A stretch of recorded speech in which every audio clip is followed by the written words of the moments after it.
맞짱 토론 시간입니다. 오늘은 북한이 탈북민들의 대북 전단 살포를 이유로 남북 간의 모든 통신 연락 채널을 차단하면서 급속히 악화되고 있는 남북 관계 자세하게 짚어보겠습니다. 먼저 출연자들을 소개해드립니다. 박휘락 국민대 정치대학원 교수 나오셨습니다. 안녕하십니까. 네, 안녕하십니까? 양무진 북한대학원 대학교 교수입니다. 반갑습니다. 네, 어서 오십시오. 예. 북한이 청와대 한라인과 군 통신선을 포함한 모든 남북 간의 통신 연락 채널을 차단하고 폐기하겠다고 밝힌 지 곧바로 통신선들을 어제 차단했습니다. 다음 조치로 9.19 남북 군사 합의 파기를 할 수 있다는 우려도 나옵니다. 미국은 이 같은 북한 행보에 대해서 이례적으로 실망했다면서 협력적인 자세로 돌아오라고 촉구했습니다. 남북 관계가 중대한 갈림길에 놓였습니다. 토론 시작하겠습니다. 김여정 노동당 제1부부장이 탈북민들의 대북 비라 전단이죠. 이게 살포와 관련해서 문제를 제기했던 것이 지난 4일인데 그로부터 닷새 만에 신속하게 통신선을 차단하는 조치를 취했습니다. 현재 상황 어떻게 보고 계시는지 먼저 두 분의 말씀 듣도록 하겠습니다. 박 교수님. 저는 상당히 심각하게 네. 봅니다. 이제 용어 자체가 대적 관계라고 썼지 않습니까? 이제 적으로 보겠다는 거죠. 그리고 김여정이라는 거는 사실 지위와 상관없이 북한의 이인자라고 볼 수 있지 않습니까? 그죠? 그래서 김여정과 그다음에 이제 그 김영철 노동당 부장하고 해서 네. 상당히 무게 있게 하고 바로 즉각적으로 반응하는 것 같아요. 굉장히 심각하다고 보고 있고 저는 또 우리도 반성할 부분이 있다. 제가 찾아보니까 이 판문점 선언에 분명히 2조에 분명히 되어 있더라고요. 5월 1일부터 이제 확성기 방송하고 전단을 일체 살포하지 않도록 돼 있더라고요. 네. 그럼 사실은 그 4.27이 지나고 나서 우리가 조치를 해야 됩니다. 그렇게 해야 사실은 비핵화도 요구할 수 있는데 그냥 우리는 그냥 남북 관계의 무드에 젖어서 우리가 할 말 안 해놓으니까 사실은 할 말은 없다. 그리고 또 이제 이 상황과 관련해서 저는 이게 한두 가지의 그런 꼭 그 전단 문제만 갖고 이렇게 대두된 게 아니고 남북 문제 전반에 걸쳐서 이제 북한의 불만이 쭉 누적돼 있었던 것 같아요. 따라서 임기응변적으로 이걸 어떻게 대응할 것인가 이거보다는 그러면 남북 관계에 지금까지는 우리가 잘해온 거는 뭐고 잘못한 거는 뭐고 그럼 앞으로는 이제 큰 방향에서 어떻게 할 것인가 하는 종합적인 그런 진단이 있어야 되는 저는 굉장히 엄중한 상황이다 이렇게 봅니다. 네. 양 교수님은 현재 상황 어떻게 보고 계세요? 저도 그 박 교수님 말씀처럼 현재의 상황은 아주 엄중하다 그런 느낌을 받고 있습니다. 박 교수님이 잘 지적하셨다시피 북한이 공개적으로 우리를 지금까지 우리 민족끼리 했는데 적으로 규정했습니다. 또 적으로 규정한 그 상태에 머물지 않고 이 북한 전국의 다니면서 군중대지요. 그걸 통해 가지고 북한 주민들에게 적이라는 이런 상의 경각심이랄까요? 네. 이것을 확산시키고 있습니다. 또 지금 이제 앵커께서 말씀하신 대로 북한 김여정의 담화 이후에 곧장 1차적인 행동 조치에 들어가고 또 2단계, 3단계 행동 조치에 예고하고 있지 않습니까? 네. 이런 상황 측면을 볼 때 현재의 남북 관계, 한반도 상황 상당히 엄중하다. 저는 그렇게 판단하고 있습니다. 네.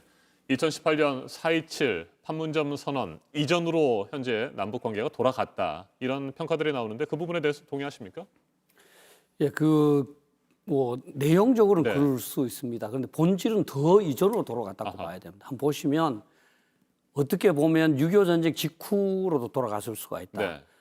생각을 해보시면 그 전에 예를 들어서 남북 간에 조금 이제 적대적인 언사가 왔다 갔다 했지만 나름대로 이제 교류도 있었고 협력도 있었고 어떤 대화도 있고 다 있었습니다.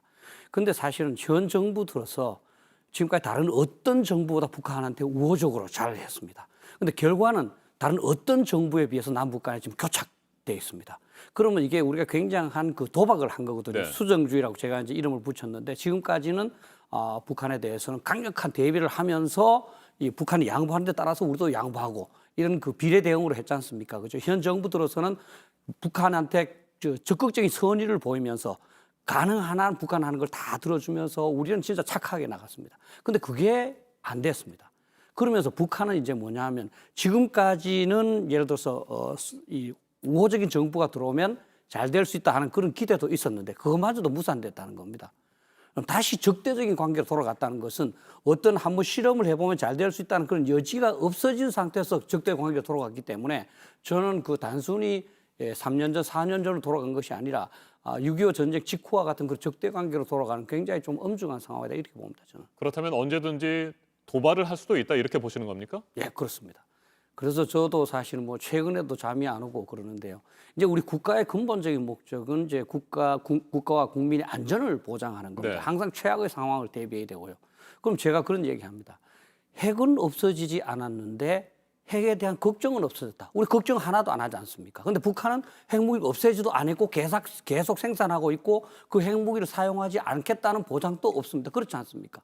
그다음에 지금 아직도 남북 관계는 휴전 상태입니다. 법적으로 보면. 네. 예, 그리고 휴전선을 중심으로 대처하고 있고 우리가 생각해야 되는 것은 자, 최악의 상황을 가정하지 않고 남북 문제를 토론해도 되는가? 쉽게 말하면 사람으로 말하면 죽음, 암으로 인한 죽음을 고려하지 않고 이 치료법을 논의해도 되는가 하는 그런 그 상황이라는 겁니다. 저는 그냥 이 추상적으로 군사적 도발이라고 말하지만 그 군사적 도발에는 뭐 여러 가지 낮은 단계로부터 높은 강력함까지 있지 않겠습니까? 네. 그런데 거기에는 저는 상당한 그 무게가 있는 남한에 대한 공격, 뭐 예를 들면 수도권에 대한 제한적인 공격과 같은 것도 포함되는 그러한 그 상황까지도 고려하는 그런 엄중한 상황으로 봐야 된다. 저는 이렇게 봅니다. 네, 양 교수님께서도 앞서 2단계, 3단계 추가 조치가 있을 수 있다 이렇게 예상을 하셨는데 2단계, 3단계 조치로서 군사적 도발도 포함된다고 봐야 됩니까? 예, 그 말씀 드리기 전에 네. 지금 우리가 이제 판문점 선언 전이라 하면은 2017년 상황이겠죠.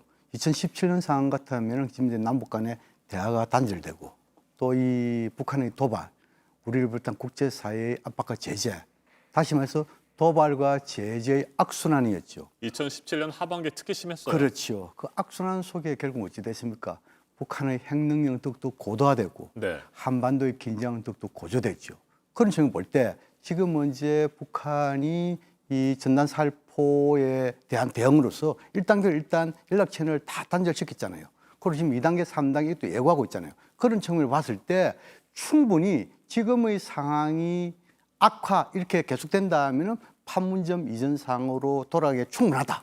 저는 거기에 대해 대비할 필요가 생각하고 또 방금 앵커께서 질의하신 대로 지금 이제 북한이 2단계, 3단계 이렇게 이야기를 하면서도 특히 접경 지역에 네. 이 남측 우리 측이 골머리를 아프도록 해주겠다 이렇게 이야기하고 있어요. 그렇죠. 그리고 접경지대라는 것을 크게 보면은 우리가 뭐 이 공중은 일단 빼고 지금 이제 서해 NLL 그리고 지금 이제 육지 MDL 이런 식으로 봤을 때 육지의 경우에는 이 7월, 8월 같으면 지금 뭐 이 비가 많이 내리잖아요. 홍수. 이렇게 하면은 북한이 과거처럼 목함지뢰랄까요? 이걸 통해 가지고 도발을 할 수 있습니다.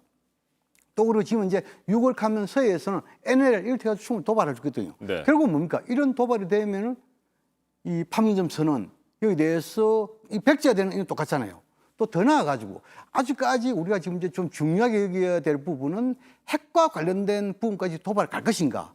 이 부분에 대해서는 좀 더 우리가 생각할 여지가 있습니다. 왜냐하면 핵과 관련된 도발한다면 이것은 북미 간의 6.12 북미 정상 간의 합의 사항을 무효하는 그런 상황을 갈 수 있기 때문에 그런 상황을 봤을 때 아마 북한도 우리의 대응에 따라 가지고 아마 그 북한의 지금까지 준비했던 여러 가지 단계 조치, 네. 속도와 폭을 조절하지 않을까 그런 생각이 듭니다. 네, 국지적인 도발 가능성이 있다고 한다면 그에 앞서서 뭐 9.19 남북 군사 합의 파기도 불가피하게 또 이루어질 수도 있겠군요. 예. 네. 그러니까 현재 지금 김정은 그 부부장이 한 조치가 저는 크게 세 가지로 이제 볼 수 있을 것 같아요. 가능성을. 첫째는 저는 뭐 부정하실지 모르지만 양 교수님은 그 남한에 대한 도발의 명분 축적이 용일 수도 있다. 사실은 북한 입장에서 한번 보면 지금 경제는 지금 완전 고루받고 있고, 네. 그다음 미중 간에 이제 나름대로 이제 갈등 관계가 조성되면서 이제 북한으로서는 살아갈 방법이 사실 없는 부분입니다. 사실 저가 북한 지도자라면 현 상황에서 마땅한 방법 어떻게 해야 될까? 사실 시간이 북한 편은 아니라는 겁니다. 그런 차원에서 진짜 북한으로서는 사실 남한한테 도발을 해서 남한한테 얻어내는 수밖에 없는 또는 뭐 극단적으로 남한을 뭐 정복하는 6.25 때 시도했던 것 같이 이런 방법밖에 없다는 겁니다. 그럴 가능성을 저는 높게 이제 봐야 된다. 그다음 두 번째는 이제 김여정과 김영철이 남북 대화를 주도했지 않습니까? 그죠? 그러면 너가 이렇게 지금 잘못된 걸 다 처음 시작한 거 아니냐. 너가 마무리 지어라. 이렇게도 볼 수가 있고요. 또 세 번째는 이제 이 정확하지는 않지만 어쨌든 김정은이 잘 나타나지 않으면서 김여정의 위상을 높이는 것 같아요. 그러한 그 일환일 수도 있고 그런데 우리는 국가로서 생각해야 될 건 항상 최악의 상황이거든요. 네. 그러니까 남한에 대한 도발의 명분을 축적하기 위한 그런 부분에 대해서 어떻게 우리가 대비할 것인가. 그래서 저는 가장 중요한 게 이 아서 스타인이라는 미국 교수가 있는데 제가 공부한 바에 의하면 이 어떤 도발의 기회를 갖는 국가가 도발할 때 언제 하느냐. 상대방이 약하게 보일 때. 그러면서 이제 사실 6.25 또 예를 들고 있고 그 학자는 또 이제 1938년에 뮌헨 조약도 이제 예를 듭니다. 그때 히틀러한테 영국하고 프랑스가 약하게 보였거든요.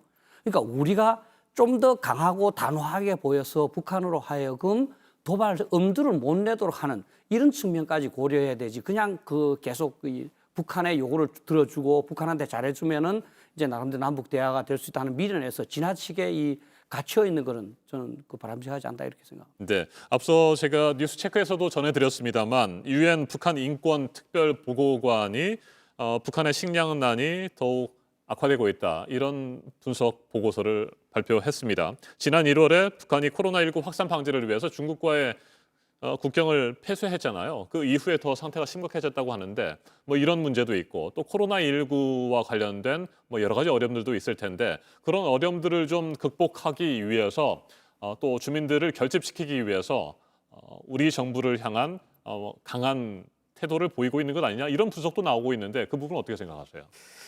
그래서 이제 이 북한의 속내가 그 좀 복잡하겠지요. 뭐 우리가 쉽게 생각했을 때는 코로나 정국에 대한 일종의 피로감이랄까요.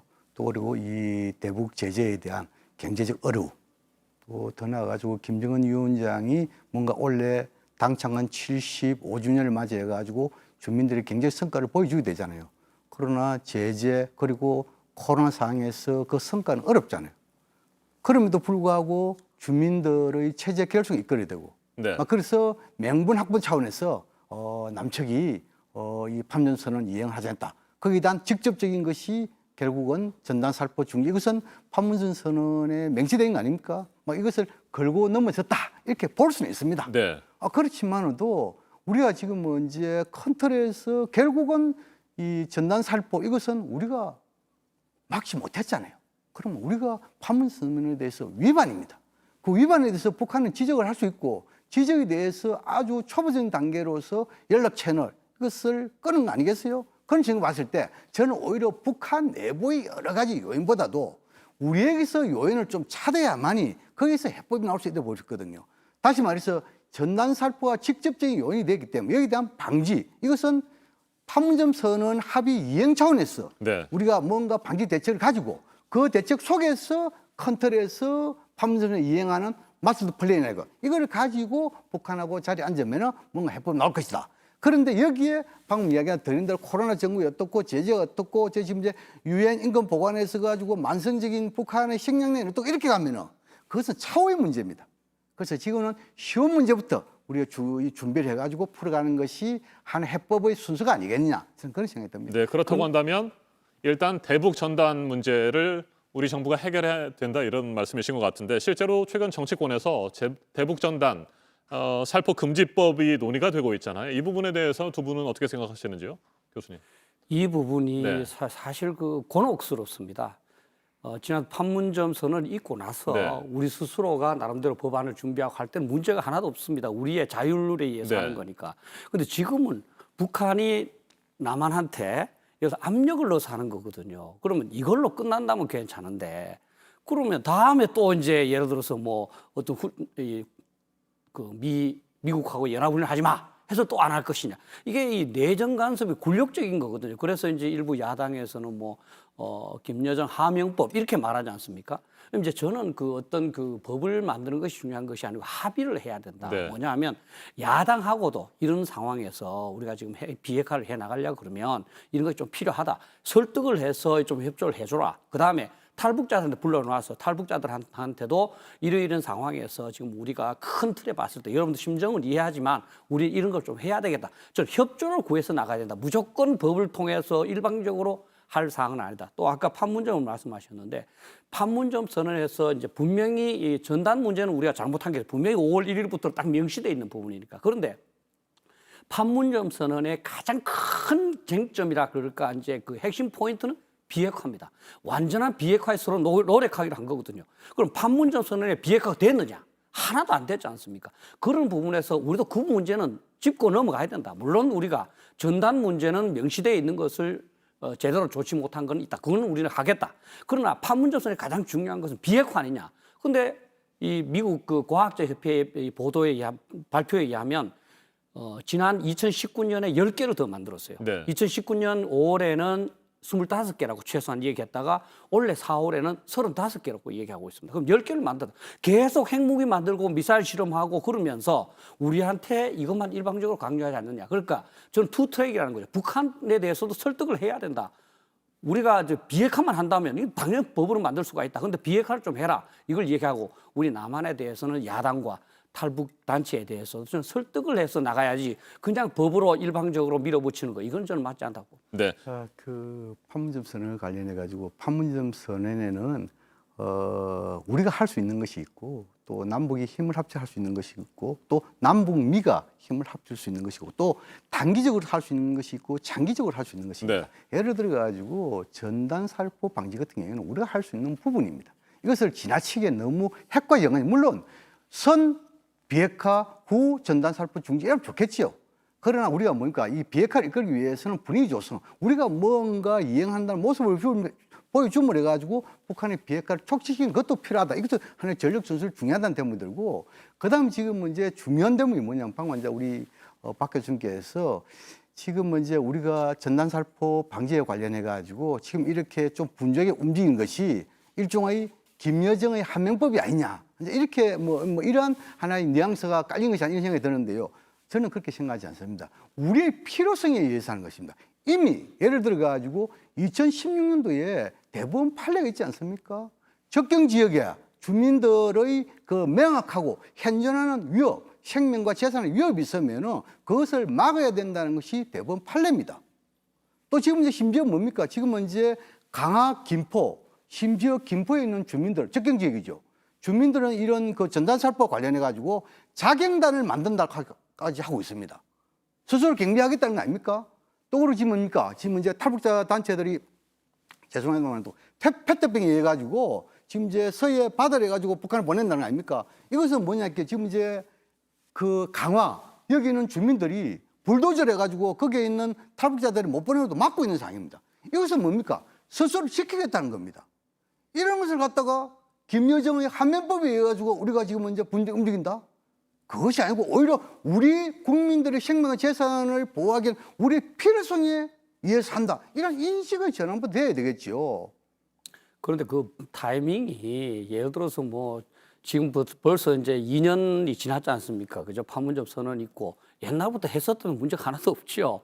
근데 사실은 이제 김여정 부장이 바로 얘기하고 나서부터 시작됐으니까 그게 문제가 되는 거죠. 예를 들어서 우리가 똑같은 일을 하더라도 내가 미리 알아서 우리 내부의 어떤 의견을 모아가는 과정이 있었다면 문제가 하나도 없는데 지금까지 아무 그런 그 조치를 안 하다가 예를 들어서 다른 외부 사람이 너 왜 안 하느냐 해서 하는 거는 그거는 상당히 이제 국가의 이제 자존심과 주권에 관한 문제로 충분히 이제 볼 수 있는 그 부분이고 예를 들어서 요거 하나만 딱 끝나고 예를 들어 이걸로 평화가 된다면 좋은데 이게 계속적으로 다음 더한 요구가 올까봐 이제 사실 걱정하는 거죠. 그 부분도 종합적으로 보셔야죠. 안 한 것이 아니고 지금까지 뭐냐 물론 이제 코로나 정국이다 보니까 여기 선택을 집중하다 보니까 이러한 부분 좀 묻혀 있는 것이죠.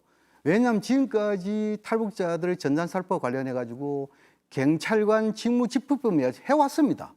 해왔는데 여기에 대해서 이번에는 뭐냐면 한계가 드러난 것이죠. 네. 다시 말해 탈북자들이 야간에 몰래 이렇게 했을 경우에 경찰관들이 거기에 대해서 인지를 못하면 할 수 없습니다. 또 이 법의 한계가 뭐냐 하면은 하고 나서 뒤에 앉아 북한에서 여기에 대해서 주장을 하잖아요. 그러면 뒤에 돼 가지고 여기에 전단을 살포한 단체라든지 사람들에게 어느 정도 법을 제재할 수 있는 항목이 아무것도 없습니다. 그런 측면에서 이번에 좀 더 명확하게 국회가 개원되면 입법을 하자. 뭐 이런 식으로 이해하면 오히려 좋지 않은 인생이 됩니다. 알겠습니다. 저희가 토론을 마무리할 시간이고요. 이처럼 남북 관계가 급속히 경색되고 있는 상황에서 우리 정부 지금 시급하게 해야 할 일은 뭐라고 생각하시는지 짧게 말씀 듣고 오늘 토론 끝내도록 하겠습니다. 저는 현 상황을 아까도 말씀드렸습니다만 이 전단 살포 문제만 이제 볼 것이 아니라 그럼 지금까지 우리가 북한에 대해서 접근 방법 또 핵무기에 대한 접근 방법이 과연 맞았는지 뭐가 잘 됐고 뭐가 못했는지 전반적으로 검토할 필요가 있고요. 그럼 앞으로 이제 대북 정책을 어떻게 해 나갈 것인가. 그 부분도 진짜 종합적으로 판단해야 될 것 같아요. 왜냐하면 아까도 말씀드렸지만 현 정부가 가장 선의로 북한을 접근했는데 가장 나쁜 결과가 나왔습니다. 그리고 한 가지만 더 추가하면 사실은 이제 우리 민주주의 국가에서는 동의와 어떤 합의가 가장 중요합니다. 이제 야당이나 탈북자나 보수 지향의 전문가나 이런 사람들한테 좀 동의를 받아서 그렇게 하는 것이 이제 추진력도 좋고 특히 북한한테도 이제 사실 굿캅, 배드캅이 있거든요. 우리가 이렇게 하려고 했는데 자네들도 알다시피 이렇게 반대한다 이게 되는데 너무 일방적으로 하다 보니까 그렇지 않나. 저는 반성과 앞으로의 그 새로운 방향의 접근이 필요하다고 봅니다. 네, 양 교수님. 이 전단 방지와 관련해 가지고 정부, 국회, 국민 모두 노력해야 된다. 다시 말해서 정부는 이러한 그 입법화, 국민들 목소리를 들여 가지고 경찰관 그 직무집행법보다 더욱더 확대된 규정된 이런 입법 이런 조치가 좀 필요하고 이것을 국회와 논의해야 되겠죠. 이번 기회에 국회에서 새로운 법이 나와야 됩니다. 더 나아가서 국민들도 이러한 이 탈북 단체들의 전단살포 이것이 한반도 평화에 전혀 도움이 된다 안 나는 그런 목소리, 일종의 경고의 목소리, 국민의 목소리가 탈북 단체에 전달하는 그런 것이 필요하다는 생각이 듭니다. 알겠습니다. 북한의 남북 간 통신 연락 채널 차단으로 급속히 악화되고 있는 남북 관계 오늘 집중적으로 살펴봤습니다. 박휘라 국민대 정치대학원 교수, 양무진 북한대학원 대학교 교수와 함께했습니다. 두 분 토론 잘 들었습니다. 감사합니다. 감사합니다.